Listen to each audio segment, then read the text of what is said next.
오늘 저는 세 가지를 말하려고 합니다. 첫째, 기적에 관한 이야기입니다. 세상은 기적을 믿는 사람과 기적을 믿지 않는 사람으로 나뉜다고 합니다. 여러분은 어떻습니까? 저는 기적을 믿습니다. 보통 우리가 불가능하다고 여겨지던 일이나 가능성이 희박해서 기대하기 힘든 일이 일어났을 때 우리는 기적이 일어났다라고 말합니다. 여러분은 모르시겠지만 지금 이 자리에 기적이 일어났습니다.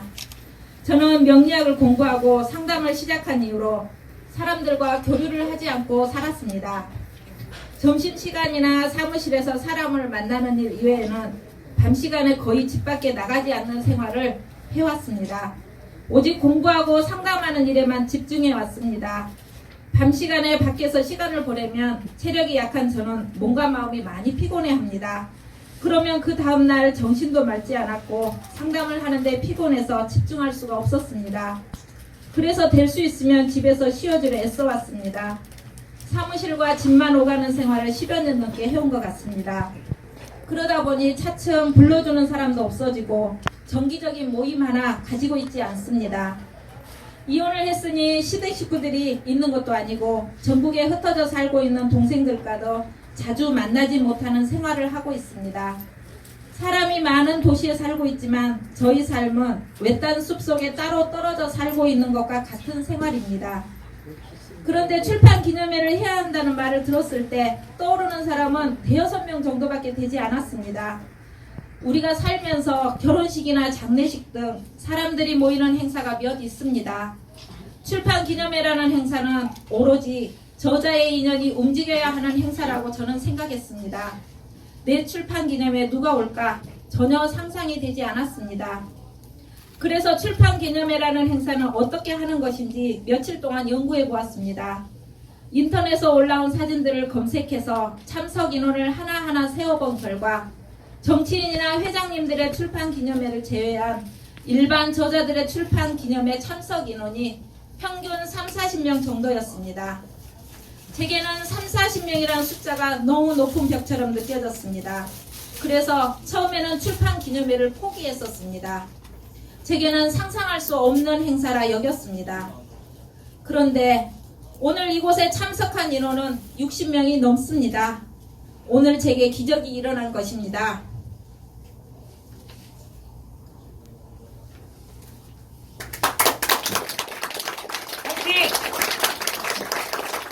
이곳에 참석한 여러분은 기적을 만들어주신 분들입니다. 기적을 만든 주인공들이십니다. 저와의 인연을 소중히 생각해 주신 마음으로 서울에서 경기도에서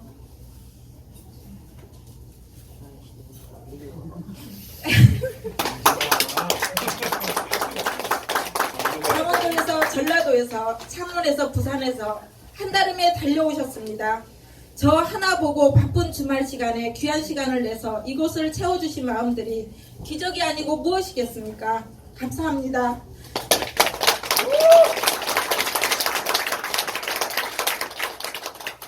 감사라는 말밖에 표현할 수 없지만 수십 번이라도 감사라고 저는 말합니다. 오늘 이 소중한 마음들은 제 가슴 깊이 쌓아두겠습니다. 둘째는 책에 관한 이야기입니다. 제가 30대 때 책을 읽으며 어떤 사람들이 책을 내는지 연구해 본 적이 있습니다. 그때 제가 분석해 본 결과는 책 쓰기는 세 가지 유형의 사람들이 있다고 생각했습니다. 어떤 분야에서 한계점을 넘어서면 책이 쓰여진다고 생각했습니다. 첫째는 지식이 넘치는 사람들입니다. 교수님들이나 전문 지식인들이 지식 전달을 위해 책을 씁니다. 둘째는 생각이 넘치는 사람들이었습니다. 철학자, 사상가, 소설가, 수필가들입니다. 셋째는 경험이 넘치는 사람들이 책을 씁니다. 여행 작가나 논피션 작가들입니다. 그럼 나는 어떤 분야에서 글을 쓸 수 있을까 고민했었습니다. 지식을 전달하는 글은 내가 도전할 분야가 아니었습니다. 생각이 넘쳐서 쓰는 글도 평소에 상상력이 부족하고 단순하게 생각하며 살아가는 나에게는 어울리지 않는 글이었습니다. 내가 쓸 수 있는 글은 오로지 내가 보고 듣고 경험한 것들만 쓸 수 있겠구나 생각했었습니다. 그렇다면 다른 사람들보다 더 많은 인생 경험을 해봐야겠다고 생각했었습니다. 그렇게 결론을 내린 후부터 내가 겪는 모든 일은 글쓰기를 위한 경험이 되어주었습니다. 다른 사람들이 어렵고 힘들다고 느끼는 일들이 제게는 책을 쓰기 위해 경험 쌓는 일이기 때문에 힘들게 느껴지지 않았습니다. 경험이다 라는 생각이 저를 긍정적인 사람으로 바꾸어 놓았습니다. 30대 때 계획은 45살에 책을 한 권 내야겠다고 생각해 왔습니다. 그러나 아이들 키우고 공부시키는 일에 집중해야 했습니다. 책 쓰기는 자연히 뒤로 미루어졌고 가슴속 꿈으로 간직하게 되었습니다. 그러다 언제부터인가 제게 상담을 한 후에 사람들이 저와 상담에서 힘을 얻고 간다는 것을 알았습니다. 한 사람 한 사람이 아니라 좀 더 많은 사람들에게 힘을 주고 도움이 되어 줘야겠다고 생각했고 그 방법으로 책 쓰기를 떠올렸습니다. 책 쓰는 방법이 따로 존재할 것 같았고 그 방법을 알기 위해 계속 관심을 갖고 찾았습니다. 아무리 찾아도 부산은 책 쓰기를 위한 강좌가 없었습니다. 어느 날 우연히 인터넷을 보다가 한국 책쓰기 협회라는 카페를 알게 되었고 저는 바로 전화를 해서 등록을 했습니다. 분당까지 매주 목요일마다 교육을 받으러 다니며 책쓰기 방향을 잡아갔습니다. 그런데 교육을 받으면서 절실하게 느낀 것은 제가 책을 쓰기에 아주 많이 부족한 상태라는 것입니다. 그대로 책을 쓰면 부끄러운 글이 나올 것이 뻔했습니다. 그래서 급하게 생각하지 않고 착실하게 준비하기로 계획을 세웠습니다. 몇 달 동안 책 쓰기를 위한 책 읽기를 집중적으로 했습니다. 더불어 제 전공 분야인 명리학 공부를 기초부터 밤낮으로 다시 하기 시작했습니다.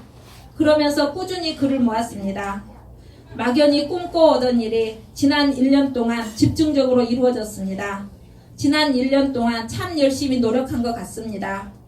그 결과가 한 권의 책으로 나왔습니다. 무려 20년 가까이 꿈꿔오던 일입니다. 이번에 책이 출간되면 느낀 거는 머릿속에 그리지 않는 것은 이루어지지 않는다입니다. 언제나 제 책상 옆 달력에는 작은 메모가 적혀 있습니다. 12달 내내 같은 내용이 적혀 있기도 하고 몇 년째 같은 내용이 적혀 있기도 합니다. 내가 이루고 싶다는 것들을 적어두고 바라보며 그것들을 머릿속에 마음속에 새깁니다. 그러면 당장은 아니지만 지나놓고 보니 하나하나 이루어진 것 같습니다. 지금 적어놓은 내용은 길을 묻는 인생에게 10만 부 판매 축하 행사, 원광 디지털대학원 박사과정, 두 번째 책 발간, 저자 강연 100회입니다. 지금부터 다시 시간이 흐른 후 돌이켜보면 지금 적어놓은 것들이 이루어져 있으리라 저는 믿고 있습니다. 그동안 저는 열심히 노력할 것이기 때문입니다. 제가 가슴에 새기는 말이 있습니다. 심상사성, 머릿속에 그려야 이루어진다는 것입니다. 저는 제 삶을 통해 증명해 왔습니다. 세 번째 이야기는 운명 바꾸기입니다. 저는 생각한 것을 행동으로 옮기는 행동파입니다. 남들이 보기에 황당한 것도 일단 몸으로 부딪혀 해보는 경향이 강합니다. 일단 저는 부딪혀 봅니다. 그동안 저는 책 속에서 보거나 사람들에게 들은 운명 바꾸기에 관한 것들을 실천해 보았습니다. 좋다는 거는 다 해보았습니다. 뭐든지 한 번만 하는 것이 아니고 꾸준히 하는 스타일이라 제 스스로 운명 바꾸기 실험자가 되었습니다. 심지어 어떤 때는 부자 사모님들 사이에 유행했다는 말 발구까지 구해서 저희 집에 걸어두기도 했습니다. 명리학을 공부하고 상담을 하면서 직접 실험해보고 실천해보는 삶을 살려고 노력 중입니다. 제가 좋아하는 로마의 개라는 이야기가 있습니다. 우리의 생각이 우리의 인생을 만든다는 명언을 남긴 로마의 마르쿠스 아우렐리우스라는 황제가 있습니다. 그는 로마 대군을 이끌고 게르만족을 정복하려 했답니다. 거침없이 유럽 대륙을 점령해 가던 로마 대군은 게르만족과의 전투에서 고전을 면치 못했답니다. 연패를 거듭하다가 황제는 자신이 직접 지휘하기로 마음먹었습니다. 최정예 부대를 앞세우고 전장에 나가면서 비밀 병기 하나를 추가했습니다. 바로 아프리카에서 포획한 사자들입니다. 사자들에게 며칠 동안 먹이를 주지 않아 굶주리게 했습니다. 숲속에 진을 치고 있는 게르만 병사들을 향하여 굶주린 사자들을 풀어놓았습니다. 황제의 로마 군대는 사자들이 게르만 병사들을 살육하리라 기대했습니다. 그런데 상상하지 못한 일이 벌어졌습니다. 그날 게르만 병사들은 사자라는 동물을 난생 처음 보았습니다. 당연히 동물의 정체를 몰라 어리둥절해 있을 때 게르만족 장군 하나가 나타나 외쳤습니다. 저건 로마의 개다. 사자를 사자가 아니라 개라고 외친 순간 게르만 병사들은 두려움이 사라졌습니다. 자신들이 그저 매일 봐왔던 개일 뿐이라는 말 한마디에 전세는 역전되었습니다. 게르만 병사들은 개라는 말 한마디에 사자들에게 달려가 말 그대로 개 패듯이 사자들을 두들겨 잡았습니다. 사자의 성난 발톱과 날카로운 이빨도 게르만 병사들에게는 두려움의 대상이 될 수 없었습니다.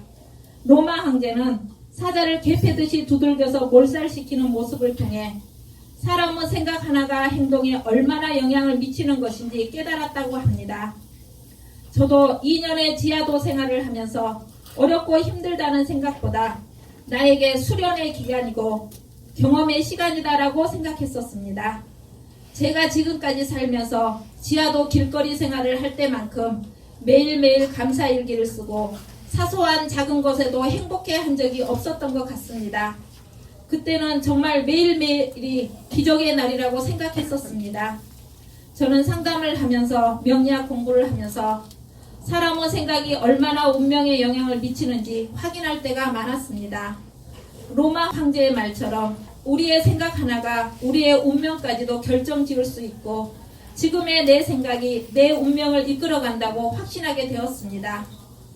그래서 저는 지하도 길거리 생활 이후로 1년 365일을 평온한 마음으로 지낼 수 있게 되었고 순간적으로 떠오르는 생각조차 조심스러워합니다. 지금의 저는 매일매일이 감사하고 행복한 날들입니다. 오늘 이곳에 오신 분들에게 저의 행복을 같이 나눌 수 있어 또 감사합니다. 오늘은 행복하고 감사한 날입니다. 감사합니다.